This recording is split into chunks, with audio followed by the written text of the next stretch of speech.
What's up everyone and welcome back to the MMA Zone. Today, let's get started with Conor McGregor wants Chandler fight at UFC White House and Dana White releases huge info. Last night, Conor McGregor appeared in an interview with Fox News. And before we continue, make sure to leave a like on the video to help support the channel. During the sit-down, Conor McGregor started to talk about his next UFC fight, where he revealed that he will be fighting Michael Chandler. With Dana White and UFC, there'll be a fight at the White House. They're making up the cards now. Does Conor McGregor want to be a part of that? I'm on it. You're on it? I'm on it. Well, Who you fighting? I am. This is me. Michael Chandler. Michael Chandler and myself have done the show, The Ultimate Fighter. We've had a good back and forth. He's a good, tough guy.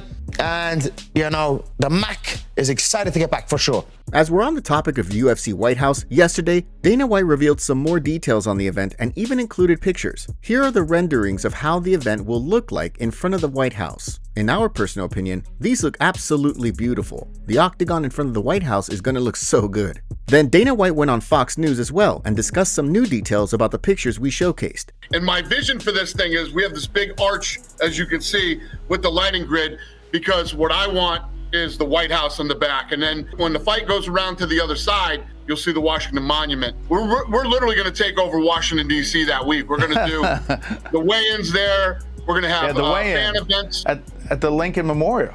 And we'll have fan events all week. We're going to do our expo there and just a total Washington, D.C. takeover. As for the event, who do you want to see headline this historic card? Let us know in the comments below. Arman Tsarukyan talks about his next UFC fight. It's been well over a year now since Arman Tsarukyan last fought, but it looks like we could see Tsarukyan throw down in the octagon soon. Ever since Arman withdrew from a scheduled fight with Islam Makhachev in January at the last minute, there's been no shortage of talk regarding who he'll fight next. More recently, Dan Hooker has been aggressively campaigning for that fight. Well, Tsarukyan recently spoke with Sport 24, and he confirmed the UFC is planning to have him battle Hooker, and that he wants to be part of the promotion's November 22nd card in Qatar. UFC said they planned the fight, but nothing official yet. I said that I'm ready, just tell me when. Arman also confirmed, however, that he's actually more interested in fighting either Justin Gaethje or Paddy Pimblett, but it doesn't look like the UFC is going to go in either direction. And at a recent ACBJJ press conference, Arman was asked which 3 fighters he would choose if he had to battle 10 men on the US streets. Here's who Tsarukyan chose. I'd definitely take Khamzat first. Second, I'd take Khabib. And third, Islam. As noted, Arman hasn't fought in the cage since he defeated Charles Oliveira in April 2024, but he's been keeping busy in the gym, as well as staying sharp by competing in grappling matches. At the Absolute Championship of Brazilian Jiu-Jitsu 18 in Moscow on Friday, Tsarukyan choked out Benson Henderson. Earlier this year, Arman submitted Patricky Pitbull in a grappling match, and he recorded a decision win over Makaraship Zainukov in another.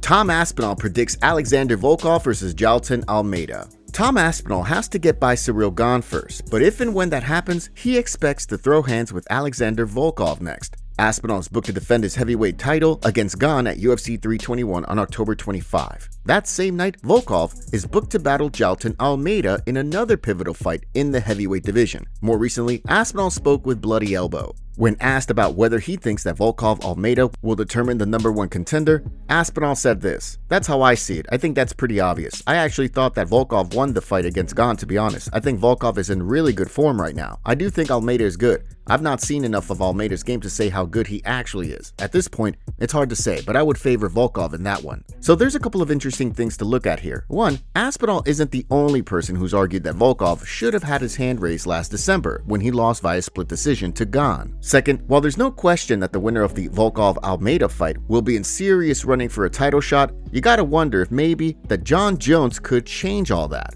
Could the UFC look at booking Aspinall versus Jones for the White House? Even though the Dana White has insisted, the chances of that happening are pretty much zero.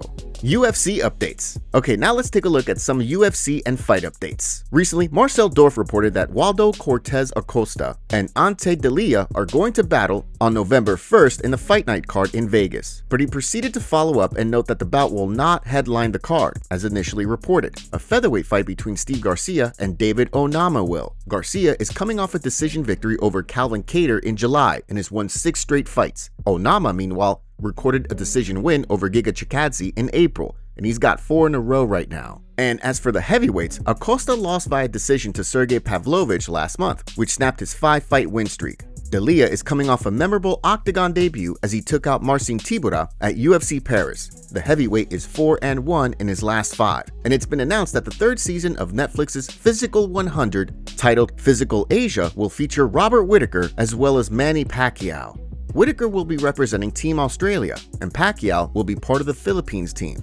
Former UFC fighters Yushin Okami and stun gun Dong-Yeon Kim will be part of Team Japan and South Korea, respectively. And recently, the following video was shared out, which captures Islam Makhachev playing the role of a media member while interviewing one of his teammates.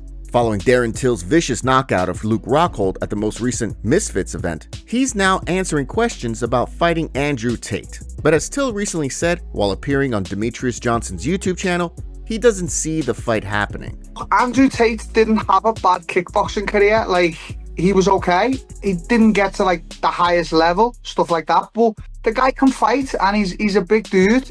He's a heavyweight. He packs a punches too. I think he'll do pretty okay, but as you say, I don't see myself, unless the money and stuff like that's right, ever fighting Andrew Tate. I just think he wants to stay away from that altogether. Collectively, he knows I'm a little bit unhinged and stuff like that, and you don't want to take that thing away from being the top G, the top man, his ego and stuff like that. So I do think he'll stay away from me, but it's a good back and forth. I invite it, you know what I mean? But this video is sponsored by Raycon. Raycon's open earbuds are my must-have for getting back into a routine and making everything feel a little smoother and a lot cooler. Raycon's essential open earbuds keep your ears open while still delivering crystal clear sound. They sit comfortably outside your ear canal so you can stay aware of your surroundings without sacrificing your music or podcast quality. They've got a super lightweight design that never feels bulky, even after hours of wear, and the secure fit means they won't slip out, whether I'm at the gym or just powering through my to-do list. And here's the best part, Raycon quality rivals the big premium audio brands, but at half the price. No more overpaying just to get a great sound. They have an 8-hour battery life and a 36-hour case life, plus over 3 million customers already love Raycons, and they come with a 30-day happiness guarantee. So if you don't love them, returns are easy. Click the link in the description box or go to buyraycon.com/MMAZoneOpen to get 20% off site-wide. That's buyraycon.com/MMAZoneOpen. If you support Raycon, you support us at MMA Zone.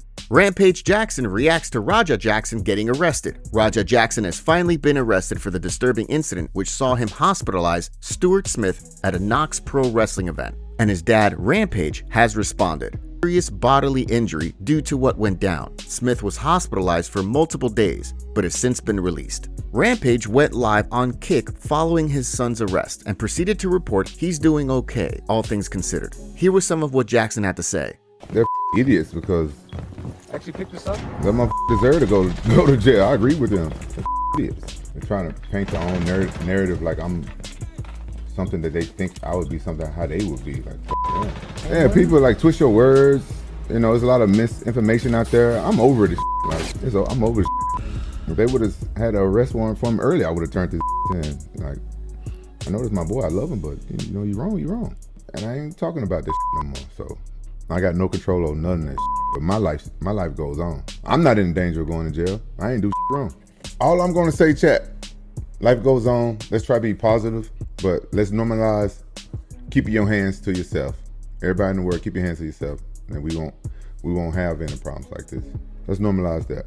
We all can learn from this. It's unfortunate when happen, but we all can learn from this. Everything could have been avoided if we kept our hands to ourselves. It's out of my hands, out of my control. I ain't had nothing to do with this.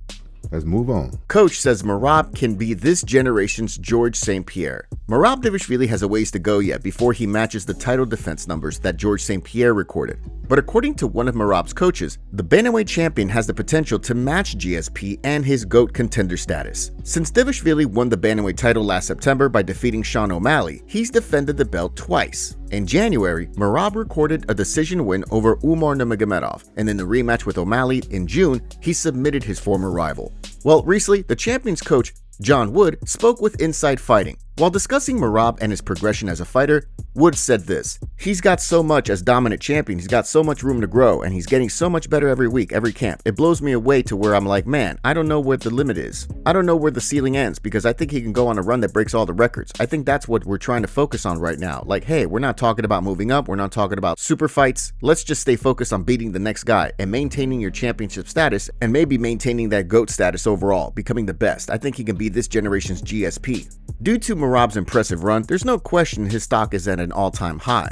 There's no shortage of people who already are calling him the greatest bantamweight of all time. But in terms of consecutive title defenses, it's worth noting that GSP recorded 9, one short of Anderson Silva, who had 10. Demetrius Johnson holds the record at 11. All that aside, Merab is booked to fight Corey Sandhagen at UFC 320 on the 4th of October. Recently, his teammate Danny Donchenko spoke with Home of Fight, and he predicted Merab will record another finish. I think we all should wait. Merab can finish this guy, and everyone said this is just a decision.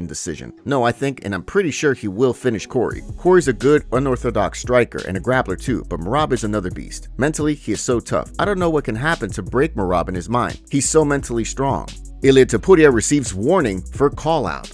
Ilia Topuria and his campaign to box Terence Crawford is still making headlines, and yep, a lot of people continue to outline why they think it's a very, very bad idea. Leading up to Crawford's recent win over Canelo Alvarez, Topuria started driving for a fight with a decorated boxer. He also claimed he could knock Crawford out in a boxing match. Well, more recently, Michael Chiesa spoke with MMA Junkie. When he was asked to comment on Topuria's wish to throw hands with Crawford, Chiesa made it clear he's not interested.